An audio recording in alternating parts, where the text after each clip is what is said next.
जय यीशु। प्रभु यीशु के सामर्थ्यवान नाम पर हम और एक बार आप सभी लोगों का अभिवादन करते हैं। आज हमारे बाइबल तीर्थ यात्रा के 40वां दिन में हम पहुंच चुके हैं। प्रियजनों, हम जानते हैं 40 बाइबल की भाषा में एक विशेष दिन है और विशेष संख्या है। इसलिए आज के दिन में हम प्रभु यीशु के नाम में आप सभी लोगों को धन्यवाद देना चाहते हैं आपकी इस उत्साह के लिए। और पिछले 40 दिन प्रभु की प्रेरणाओं के साथ सहयोग देने के लिए हम आपको धन्यवाद देते हैं। आगे भी इस सेवा कार्य में आप उत्साह के साथ आगे बढ़ते जाइएगा, ये आपके लिए हमारी प्रार्थना है। और एक मिस्सा बलिदान में आज हम निर्गमन ग्रंथ के 29 और 30वां अध्याय पे पहुंचे। इन अध्यायों की विशेषता, प्रियजनों, प्रभु अपने दिल के गहराई से एक बात हमारे लिए प्रकट कर रहे हैं। वो ये है, अपने निवास स्थान के प्रति उनका उत्साह और पुरोहिताई के प्रति प्रभु के दिल में कितने महान आग्रह और उत्साह और कितने गंभीरता से प्रभु अपने पुरोहितों को हमारे सामने प्रस्तुत करते हैं। याजकों के अभिषेक से जुड़ी हुई हर एक चीज को अगर गहराई से देखेंगे तो हमको समझ में आएंगे प्रभु अपने पुरोहितों को कितना महत्व दिया है और कितने बड़े उत्तरदायित्व उनको सौंपे हैं और उनकी पवित्रता के प्रति प्रभु कितना जागरूक है। हालेलुया।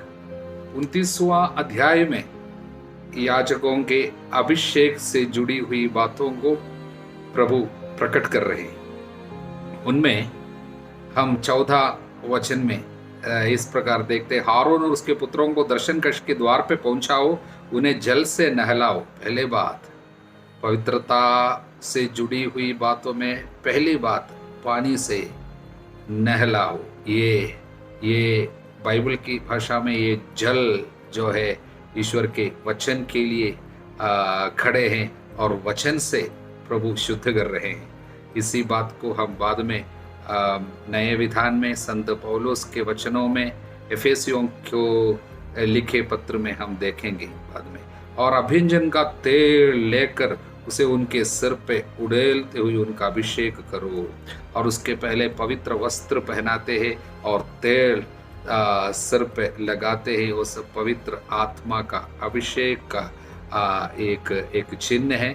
और आगे जाकर हम एक महत्वपूर्ण बात 10वां वचन में देखते हैं। वो ये है, तब बछड़ा दर्शन कक्ष के सामने ले आओ, हारून और उसके पुत्र बछड़े के सिर पे अपना हाथ रखेंगे। फिर दर्शन कक्ष के द्वार पर प्रभु के सामने इस बछड़े की बलि चढ़ाओ। ये सिर पे हाथ रखने का मतलब, उनके सिर पे हाथ रखकर इन लोग एक प्रार्थना के साथ क्या करते हैं, अपने पापों को स्वीकार करते हैं। कन्फेसिंग देयर सिंस, वो ये स्वीकार करते हैं हम पापी है, हम अपने पाप के कारण हम मृत्यु के लायक हैं, हम मरने लायक हैं। और वो पाप उनके सिर पर रख लेते हैं। और वो पाप, पुरोहितों के पाप लिए हुए वो बछड़ा जब मारा जाता है तब वो पाप का प्रायश्चित हो रहा है।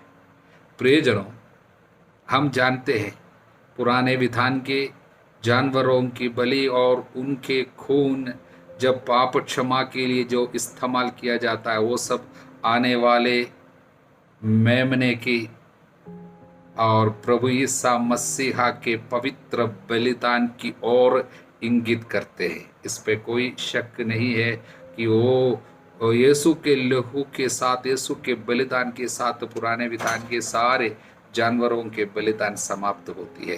हालेलुया। आगे हम एक और विशेष बात को हम पढ़ते हैं। 20वां वचन में हम पढ़ते हैं, इसके बाद मेढ़े की बलि चढ़ाओ और उसके रक्त से थोड़ा लेकर हारून और उसके पुत्रों के दाहिने कान की लौ पर लगाओ। उसे उसके दाहिने हाथों के अंगूठों और दाहिने पांवों के अंगूठों पर भी लगाओ। इसका मतलब है, प्रियजनों, पुरोहित किस तरह प्रभु के लिए जागरूक रहना है, प्रभु के वचन सुनने के लिए, उनकी प्रेरणाओं को स्वीकार करने के लिए कान खोल कर बैठना है, और प्रभु के कार्य करने के लिए कितना उत्साह, हमेशा प्रभु के कार्य में उत्साही बने रहना है। हाथ और पैर, मतलब प्रभु के सेवा कार्य के लिए निरंतर दिन रात पुरोहितों के उत्साह की ओर इंगित करते हैं ये वचन। हालेलुया। इसी अध्याय के 37वां वचन कुछ इस प्रकार है। वेदी को प्रतिष्ठित करने के लिए 7 दिन तक प्रायश्चित की बलि चढ़ाओ, 7 बार वेदी का अभ्यंजन करो, इस प्रकार वो वेदी परम पवित्र बन जाएगी। जो कुछ वेदी का स्पर्श करेगा वो पवित्र हो जाएगा। जो कुछ वेदी का पवित्र स्पर्श करेगा वो पवित्र हो जाएगा। इस वचन का वास्तव में एक और ट्रांसलेशन इंग्लिश में इस प्रकार है, वो then anyone or anything that touches it will be harmed by the power of its holiness। वेदी की पवित्रता के कारण उसको स्पर्श करने से आपको नुकसान हो सकता है। इसका मतलब क्या है? harmed by its holiness। प्रियजनों, इसका एक विशेष आध्यात्मिक मतलब है। एक व्यक्ति जब पवित्र वेदी को या पवित्र कार्यों को तैयारी के साथ जब करते हैं, वो उसको अधिक पवित्र करेंगे, अधिक आशीर्वाद लाएंगे। लेकिन उसके एक और साइड है, इसका एक और अर्थ है। वो क्या है? अपवित्रता के साथ, उदाहरण के लिए एक पुरोहित अपनी अशुद्धि में, अपवित्रता में जानबूझकर रहते हैं, और उसके बाद पवित्र वेदी को जब स्पर्श करते हैं, वो उनके पाप को बढ़ाता है और उनके लिए विपत्ति का कारण बनेगा। इसलिए अध्याय 30 में भी और आने वाले समय में भी हम बराबर पढ़ते हैं, कई जगह में प्रभु पुरोहितों को एक चेतावनी देते हैं, जिससे तुम्हारा विनाश ना हो जाए, मृत्यु ना हो जाए, सावधान रहे, नहीं तो मृत्यु हो सकती। उदाहरण के लिए 30वां अध्याय के 21वां वचन में हम इस तरह पढ़ते हैं, तो ऐसा ही करो नहीं तो उनकी मृत्यु हो जाएगी। क्या करना है? जब भी दर्शन कक्ष में प्रवेश करने से पहले वे जल से हाथ पैर धोए, नहीं तो उनकी मृत्यु हो जाएगी। इसी प्रकार जब वे प्रभु को होम बलि चढ़ाने वेदी के निकट आए, तो ऐसा ही करे, नहीं तो उनकी मृत्यु हो जाएगी। यह सब क्या है? इसका संदेश यही है, यदि पवित्रता का ध्यान नहीं रखेंगे और ये सेवा करेंगे, आपके लिए नुकसान पहुंचा सकते हैं। प्रियजनों, हम सभी लोग प्रभु ईसा मसीहा के पुरोहिताई में भागी बनने वाले राजकीय याजक वंश है। इसलिए हमारे आध्यात्मिकता में, हमारे बलि में, यानी प्रभु की आराधना में, सेवा कार्यों में, इन बातों की यदि आप विशेष ध्यान नहीं रखते हैं, यानी पवित्रता की विशेष ध्यान यदि हम बनाए नहीं रखेंगे, अपवित्रता में, अशुद्धि में जानबूझकर रहते हुए सेवा करते जाएंगे, वो सेवा, वो आराधना, वो प्रार्थना आपके लिए आशीर्वाद नहीं बल्कि नुकसान की, विपत्ति की और शायद कारण बन सकती है। इसलिए प्रभु हमको सचेत करते हैं। मार्कुस के सुसमाचार के 12वां अध्याय में हिंसक असामियों का दृष्टांत प्रभु हमको देते हैं। प्रियजनों, इसका वास्तव में जो अर्थ है वो यह है, किसी मनुष्य ने दाख की बारी लगवाई। वो मनुष्य अब्बा पिता है, वो दाख की बारी प्रभु की प्रजा है, प्रभु की अपनी जनता। चारों ओर घेरा बनवाया। वो जो घेरा जो है वो कमांडमेंट्स है, मतलब आज्ञाएं हैं जो प्रभु हमको दिए हैं। और उसका कुंड खुदवाया, वो वेदी है। और पक्का मचान बनवाया, वो मंदिर है। तब उसे असामियों को पट्टे पे देकर वो प्रदेश चला गया। वो असामी वो इस्राएली लोगों के पुरोहित और नेता लोग हैं, जिनको प्रभु ने अपने लोगों के ऊपर अधिकार सौंप कर, उत्तरदायित्व सौंप कर गए थे। और समय आने पर उसने दाखबारी की फसल का हिस्सा वसूल करने के लिए असामियों के पास एक नौकर को भेजा। ये जो नौकर जिनको प्रभु बराबर भेज रहे हो सब नबी लोगों का प्रतीक है।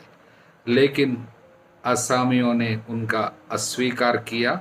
मतलब इसराइलियों के साथ जो कुछ भी प्रभु के जनता के साथ क्या क्या हुए हैं, ये बातें प्रभु इसके द्वारा स्पष्ट करते हैं। और अंत में पिता ने अपने इकलौते बेटे को उनके पास भेजा। सोचा कम से कम इनका, मेरे पुत्र का उन लोग आदर करेंगे। लेकिन असामियों ने आपस में कहा ये तो उत्तराधिकारी है, चलो हम इसे मार डालें, इसकी विरासत हमारी हो जाएगी। इस तरह पुत्र की मृत्यु हो गई। मतलब उन्होंने पुत्र को भी मार डाला। वो इसका उस समय जब प्रभु ने इसको सुनाया वो अर्थ यही था। लेकिन आज जब हम इस वचन को पढ़ते हैं, हमारे लिए क्या संदेश प्रभु देते हैं, वो संदेश यही है। प्रियजनों, प्रभु हमारे पास अनेक चीजें सौंपे हैं। उदाहरण के लिए प्रभु जो दाख की बारी हमको सौंप रहे, वो शायद हमारा परिवार हो सकते हैं, हमारी संपत्ति हो सकते हैं, हमारे शरीर से जुड़ी हुई कुछ सुंदरता या तबीयत, कुछ भी हो। जो कुछ हमारे पास आज है, हमारे रिश्ता हो, हमारी संपत्ति हो, सब कुछ प्रभु हमको सौंपे। लेकिन इसके वास्तव में इनके उत्तरदायित्व यानी इसका ओनरशिप मतलब स्वामित्व वो प्रभु का है, हमारा नहीं है।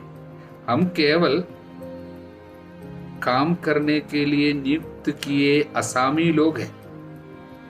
हमारे पास जो कुछ भी दिया हुआ है उसका अधिकार यानी उसके स्वामित्व, ओनरशिप प्रभु का है। लेकिन जब हम इसके ऊपर हमको सौंपे हुए वस्तुओं के, व्यक्तियों के, चीजों के ऊपर प्रभु के अधिकार को, स्वामित्व को जब स्वीकार नहीं करते हैं और उसको समर्पित नहीं करते हैं, वो हमारे लिए पाप का कारण बन जाता है। मनुष्य का पाप इसमें है कि हम प्रभु के स्वामित्व को, लॉर्डशिप यानी ओनरशिप को सरेंडर नहीं करते, यानी स्वीकार नहीं करते, समर्पित नहीं करते, बल्कि सब कुछ के ऊपर अधिकार यानी स्वामित्व, ओनरशिप हम अपने पास रखना चाहते हैं, हम लेना चाहते हैं। सोचते ये मेरा तबीयत, मेरा बच्चे, मेरी संपत्ति।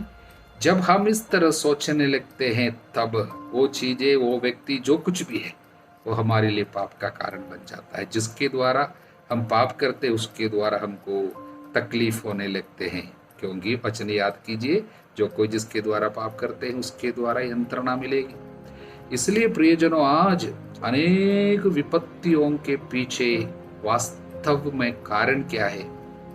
यह है प्रभु के ओनरशिप को यानी स्वामित्व को हम लोग समर्पित करना भूल जाते हैं और सोचते हैं सब मेरा है। इसलिए हम बराबर सोचते हैं मेरा शब्द बराबर हम लोग इस्तेमाल करते हैं। तब जाके घमंड, जरूरत से ज्यादा लगाव, तब जाके चिंता, उत्कंठा, क्योंकि जब ये मेरा है सोचता है तब जाके हमको उसके विषय में जरूरत से ज्यादा चिंता होने लगती है, उत्कंठा आने लगती है। लेकिन जब हम स्वामित्व या ओनरशिप सरेंडर करते हैं तब हमारी चिंता दूर हो जाती है। ये प्रभु का है, उसका है, वो देखेगा, मालिक वो है। इसलिए उनसे जुड़ी हुई चीजों में अगर कुछ कमी आ जाती है और उनका कुछ मेंटेनेंस की जरूरत है, वो सब स्वामी देखेगा, मालिक देखेगा, उनको नहीं देखना। हम केवल असामी मात्र है, हम केवल कारिंता मात्र है। प्रियजनों, आध्यात्मिकता की एक महत्वपूर्ण बात है स्वामित्व प्रभु का है। ये बात को स्वीकार करना छोड़ देना। किस तरह हम प्रभु के अधिकार को, स्वामित्व को हम लोग समर्पित करेंगे? उसका सबसे पहला रास्ता यही है, प्रभु के सभी कार्यों को स्वीकार करते हुए उनको धन्यवाद चढ़ाना, धन्यवाद का बलिदान। सभी कार्यों में प्रभु को धन्यवाद देना। इसका मतलब है कि हम उनके स्वामित्व को उनके ओनरशिप को स्वीकार कर रहे हैं। जीवन के किसी भी पहलू पे, किसी भी क्षेत्र में हमको स्वामित्व अपनाना नहीं है। सब कुछ के ऊपर प्रभु के स्वामित्व को स्वीकार करना आध्यात्मिक जीवन का एक सबसे महत्वपूर्ण पहलू है, सबसे महत्वपूर्ण मार्ग है। इसको हम लोग दिल में बनाए रखेंगे। इसलिए प्रियजनों, आज के दिन में प्रभु आप सभी लोगों को यह संदेश देना चाहते हैं, अपने पुरोहितों के लिए विशेष प्रार्थना करना कि वे अपने को पवित्र बनाए रख सके, और हम सभी लोग जो कि प्रभु यीशु की पुरोहिताई में भागी बनते हैं अपनी पवित्रता पर विशेष ध्यान रख सके, और सभी कार्यों में प्रभु को धन्यवाद देना ना भूले। और प्रभु के अधिकार, यीशु के अधिकार जो सब कुछ के ऊपर है, आकाश और पृथ्वी के सभी चीजों के ऊपर प्रभु का अधिकार है, उस अधिकार को बराबर हम लोग स्वीकार करते रहिए। तब हमारी चिंता, उत्कंठा, डर सब कुछ दूर हो जाएगा, क्योंकि प्रभु को सब कुछ के ऊपर, हमारी बीमारी के ऊपर, हमारी परेशानी के ऊपर, हमारी चिंताओं के ऊपर प्रभु को अधिकार प्राप्त है। हालेलुया। हमारे प्रभु यीशु मसीह की कृपा, ईश्वर का प्रेम, पवित्र आत्मा का सहचर्य आप सभी लोगों के साथ बनी रहे, अब सदा सर्वदा अनंत काल तक। आमीन।